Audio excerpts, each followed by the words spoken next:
Right, here I am at the Mayweather Fitness UAE gym in downtown Dubai. I'm here with Michael King, who's just coming off his 13th fight. He's been fighting at super welterweight, but he's coming back down to welterweight for his next fight in April. How you doing today, Michael? Fantastic, bro. I'm doing good. Good to see you, man. Good to see you here in the gym. The setup looks amazing.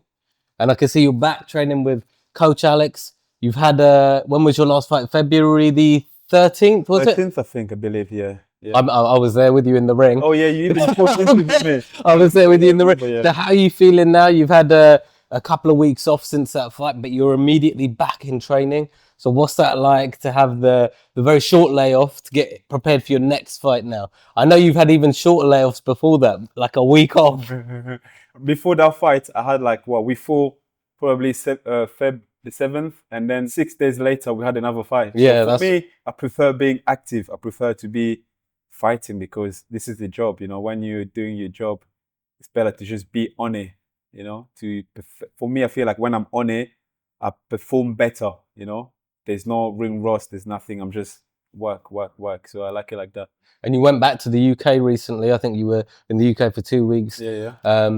What was that like? Were you training over there as well? I know the weather is cold. Train every time, everywhere I go, I train. For me, training is like a necessity. It's like part of my day. I went back to the UK. You know, I've got good relationship with the Peacock gyms. Mm-hmm. So I was there doing some training, sparring people there. Peacock in East London. Also where Mayweather visited as well. Yeah. And I also trained with McGregor Gym that was there as well. We got a good relationship with them. And yeah, just training when I was in London there. So do you have a fight date announced for April?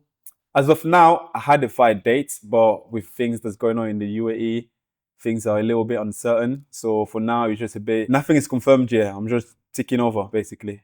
So keeping the conditioning going, keeping fit, like you said, keeping active, that's the main importance for you at the moment, to stay active. 100%, yeah. Activity for me is key. And your next fight now will be again at 147 pounds, 66.5 kilos at welterweight. Yes, ideally that's the championship weight that I fight at.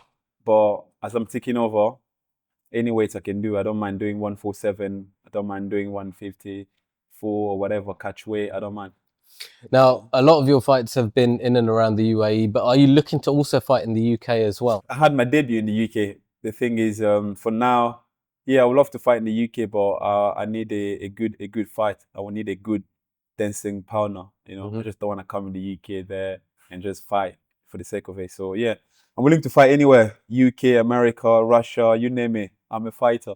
Of course. So you're happy to be wherever. If the opponent is right, you are happy to be there. The opponent is right, the amount is right, the man is right. I'll fight. You know, I'm a prize fighter, and that's why I started boxing. And what's it like training at the Mayweather Fitness Gym? Because your heritage is from the Republic of Congo, yeah? Mm-hmm. Correct. And Mayweather is fighting Mike Tyson there in an exhibition match, I think, at the end of April. So what's it like training here, being of heritage? Does that give you some kind of like uplift? You're like, I'm training at the Mayweather gym. I'm from the Republic of Congo. Muhammad Ali fought there. Mike Tyson is fighting Floyd Mayweather. Does that give you like stronger ambition to be one of the fighters that represent the culture and the country? Do you know what I might say? Yeah, this is like, that's why I believe so much in God. Things works in God's time. I started boxing because of this dude, Mayweather, him and Conor McGregor. You know, so 2017, you watched that and you were like, I want to emulate this. Before that, I was a salesman. I was selling whatever. I was selling chicken. I was selling people. Not people. I was joking. But I was still selling. But I saw these two guys fighting. I was like, no way. Yeah. I want to do this. And this sort of saw the idea of being a fighter to me. Yeah. And to be able to just have my journey from the way I had it to now and coming to Dubai and training in his gym, in a way, it's more like surreal. And if I can get the opportunity to fight under his undercard, bro. This is what I was going to talk to you about. Man. Now, we're in Dubai. Yeah. There's a fight happening in Egypt in May. Alexander Usyk versus Rico Verhoeven at the Pyramids of Giza. So crazy enough, I sparred Rico, you know? Did you? Yeah, I sparred Rico. Well, let's talk about that quickly before we move into the undercard of Mayweather Tyson. What was that like? Because he's a big guy. He's a massive guy. He's a massive dude. Because I was training with Peter Fury, like post-COVID. Yeah. I was sparring Savannah Marshall and the rest of the guys up north. Right. And then Peter and Rico have like a long-term relationship. And they came down to the camp. And yeah, we just done some training, you know, done some sparring. He's a very clever guy, you know. He's a very clever guy. He does his boxing, you know. He knows how to throw hands. So I'm looking forward to the fight. It's going to be an interesting one, isn't it? An interesting one. Now, now talking about a potential undercard. Yeah. In Congo, Mayweather, Tyson.